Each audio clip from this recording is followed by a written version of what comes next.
We have been talking about being able to explain why we believe the things we believe, how important that is, how Moses gave some specific instruction that when our children ask, we need to be able to explain. And so that's what we've been trying to do in our series, is to just talk about what do we believe and why do we believe some of those things.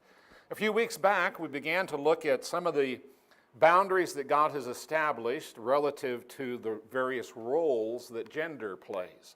Our society has gotten that terribly confused, and so we're just going to God's Word and asking, okay, what are we supposed to be doing in keeping with those ancient boundaries that God has set? We began a couple weeks ago and began to talk about some of the assignments that God has given for more mature men. We looked at Titus chapter 2. And verse 2, older men are to be self-controlled, worthy of respect, sensible, and sound in faith, love, and endurance. We looked at all of those things and what those various words meant, challenging those of us in that time of life to meet those particular responsibilities of our gender. We ended that lesson talking about the fact that the situation of age can present us with unique opportunities to either grow in the spiritual concept or to allow the flesh to take over. Discussed why it is that maybe some of those things happen. Why does God put these attributes out there, especially addressed to men of age? And obviously, one of the reasons has to be that those are the challenges spiritually that God recognizes will fit that time of life. And so he puts them out there because his Spirit will direct and lead and help us to demonstrate those areas of responsibility during that time. There is the flip side of it, and that is God must also know that older gentlemen struggle with the flesh in particular ways. And so he addresses that struggle, that battle, with the challenge to demonstrate these areas of responsibility and of spiritual growth. You remember Solomon in the book of Ecclesiastes, he talks about some of the specific turmoil and struggle between flesh and spirit as one ages. And specifically, we look at the New Century Version for these verses today. Remember your Creator while you're young, before the days of trouble come and the years when you say, I find no pleasure in them. When you get old, the light of the sun, moon, stars will grow dark. The rain clouds will never seem to go away. At that time, your arms will shake and your legs will become weak. Your teeth will fall out so that you cannot chew, and your eyes will not see clearly.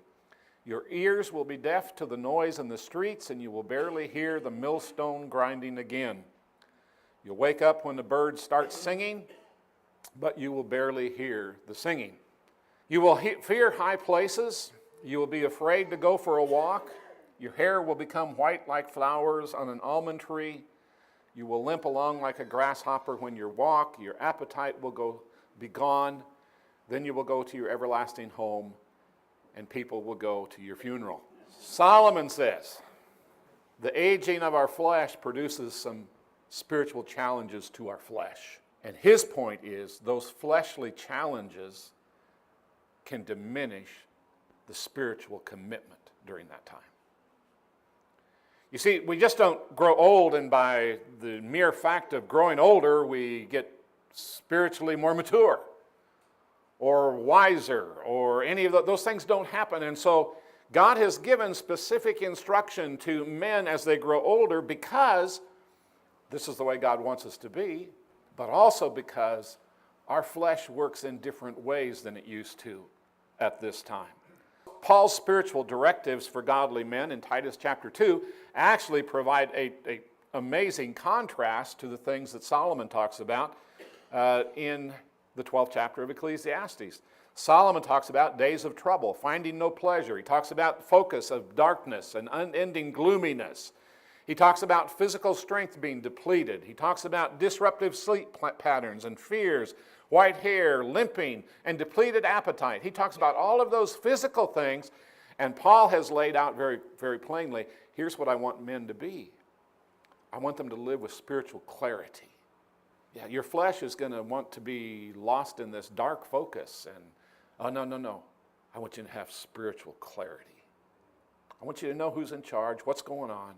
I want you to have spiritual clarity. I want you to live worthy of respect. Worthy of respect. I want you to be honored by others. I want you to live with such spiritual health that you are able to come to the aid of those who are not spiritually well, not relying on others to tend to you, but you're looking for opportunities to serve.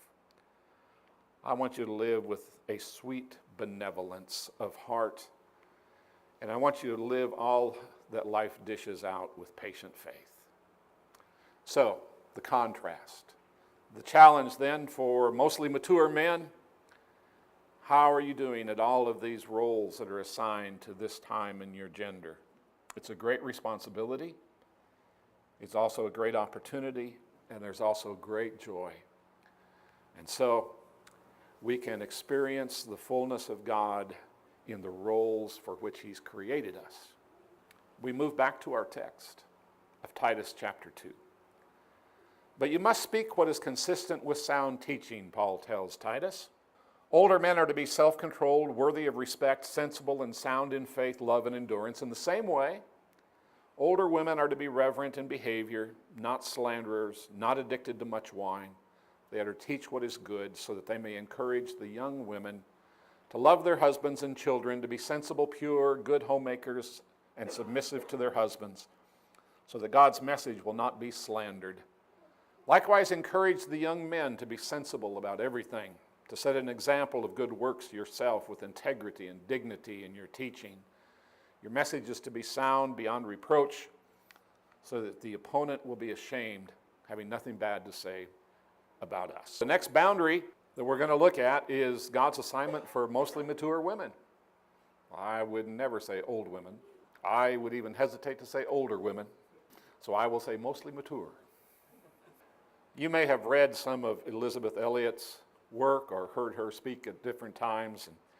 But she wrote an article one time, and the title of the article was called, "Where Are the Watts?"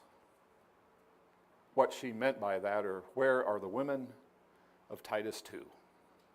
Where are the women of Titus 2? Where are the women who are recognizing that their responsibility for their gender at this time in their life is outlined specifically by God? God proclaims that gender boundaries exist for older men, and He also gives them to more mature females. Now, the phrase begins in the text with the word likewise, or in the same way, depending on your translation. What I want you to notice, though, is just think about what that means. Just like older men had a role to fill in that time in life, so also do older women. Just consider the fact that in this time in history, to say that a woman has an equal role or a role at all was very different from society. Jewish society did not exalt women at all. And here's God giving through Paul to Titus this instruction: women likewise, equally, have a role to fill. And those who are advanced in life experience fall into a particularly significant role with some very important instruction. In the same way, older women are to be reverent in behavior, not slanderers, addicted to much wine. They are to teach what is good so that they may encourage the younger women. So let's break down those attributes as we did for men. The first attribute for mature women, based upon translation, she's to be reverent, live a way that honors God. She's to be holy in behavior, as becomes a sacred person. The word that is actually used here is compounded from the word holy or sacred and to tower up.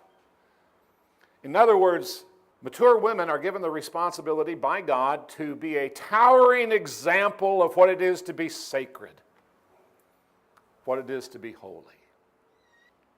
This represents commitment to sacred ideas and thoughts as well as actions and behaviors. Tower up what it is to be sacred. Some scholars render the idea behind this word as being temple fitting.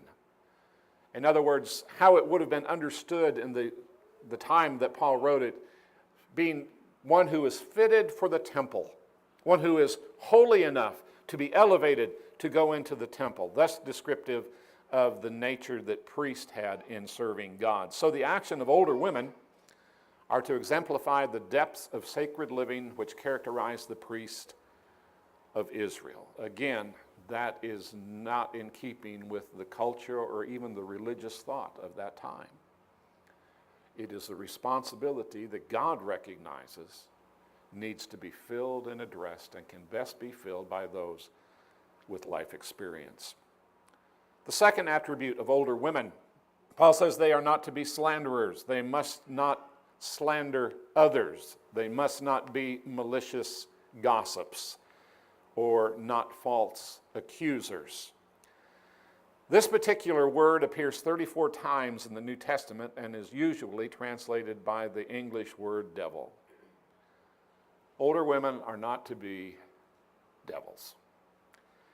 Paul's application here is that an older woman's speech, because that seems to be specifically what he's talking about, that it should never be devilish. Older women often have the time and the information which can easily tempt their flesh and turn their speech into destructive slander. Kids are gone, got all this information, hearing all this stuff. Peculiar time of life that this temptation becomes very real. And so God says, no, that's not the way you need to fulfill that role. The godly woman knows her speech and behavior must be an extension of her sacred focus rather than succulent chatter and rumor mill babble. Godly women know that. Third attribute of older women, not addicted to much wine, not enslaved to much wine, not slaves to much wine. She is not to be dominated by mind-altering spirits, but by God's Spirit alone. You know, our world is so intuitive to the need for alcohol consumption to relax, to do away with stresses. And what God, I think, is saying here is that your life needs to be such that if you're drunk on the Spirit of God. If you're finding relaxation and peace, it's coming from God's Spirit. The language is very similar to what Paul will write to the church at Ephesus. Pay careful attention then to how you walk, not as unwise people, but as wise. Notice the context. Wise people.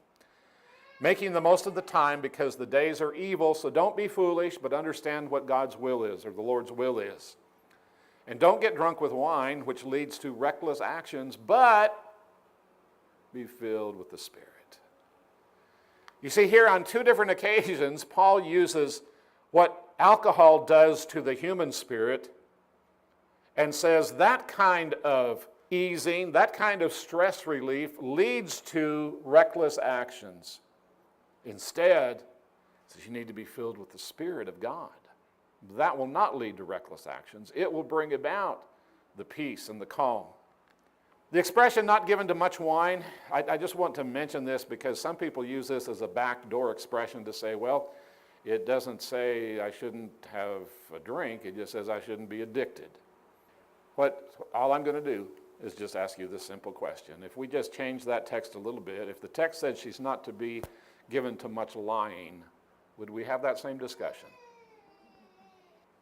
Would we have that same discussion? If the text said not be given to much lying, we would pretty much understand what that meant, wouldn't we?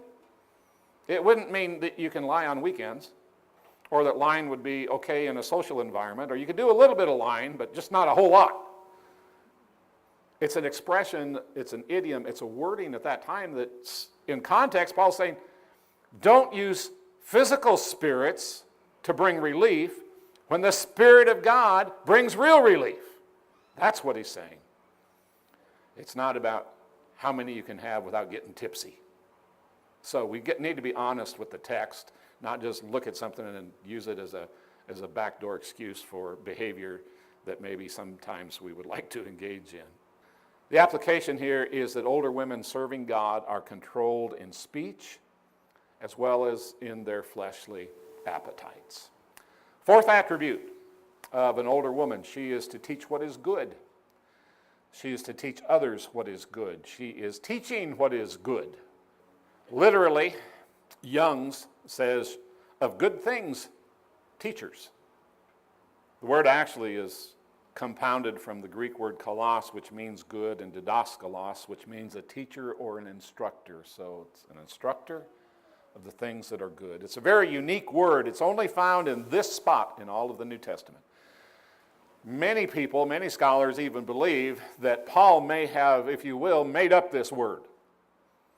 So today, like we have made up words, Google and Twitter, and we've made up these words that mean different things than they used to. So Paul may have invented this word specifically to describe the teaching work of older women. That's a pretty big compliment if you think about that. You got a word made up for you. To be a teacher of good. The lexicon defines this compounded word as teaching that which is good or a teacher of goodness. Helps Word Studies says properly, a teacher sharing what is honorable and noble. Literally, a teacher of winsome goodness. Winsome goodness. We can tell from the text that the context of this instruction is not formal instruction. It is rather casual instruction. The subject matter that is outlined in Scripture indicates this is not a setting down and going into the deep meanings of a particular Greek word that Paul used to describe submission, although that may be appropriate to do. This is a casual teaching about how younger wives need to love their husbands, how they need to love their children. Context also reveals that this teaching grows from the life experience that older women have gained in living out the love of Jesus in their own lives. This is more than Bible studies from mature minds. Younger women need role modeling. They need insight and practical wisdom from those who have applied God's truth by the years of experience. Older women, based upon their experience in life and the Lord, can pass on a godly legacy that will hopefully duplicate itself for generations.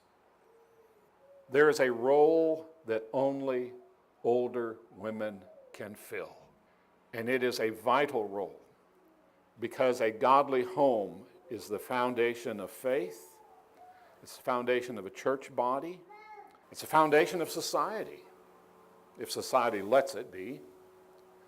And that home, that godly home, orbits around a godly wife and mother. And those kinds of things are better caught than taught. They're better seen than instructed. The responsibilities outlined for mature females need to be saturated with truthfulness. Need to have a spiritual service that is free from physical distractions. Need to be mentoring young women in the practical ways of serving God. Mostly mature women, how are you doing at fulfilling the role that God has assigned to you? They are filled with great responsibility. They also are a great opportunity and offer great joy and can be experienced when we fulfill the roles for which God has created us. Our society continues to adjust the roles that people play in the world. They're under attack. Our society is confused, doesn't understand. But God's very plain, God's very clear on outlining some of the specifics of the roles that we have based upon our gender. Not just even our gender, but our time of life in that gender. And so we've addressed older men, we've addressed older women, but guess what? Titus 2 doesn't stop there. Yeah, if you've been sitting here going, whew, I'm glad this is about older folks because I ain't one. Don't worry. Next time, Lord willing, next time we'll talk about, there's instructions to younger men and younger women too involved in this text. And that's some of what we'll look at next time.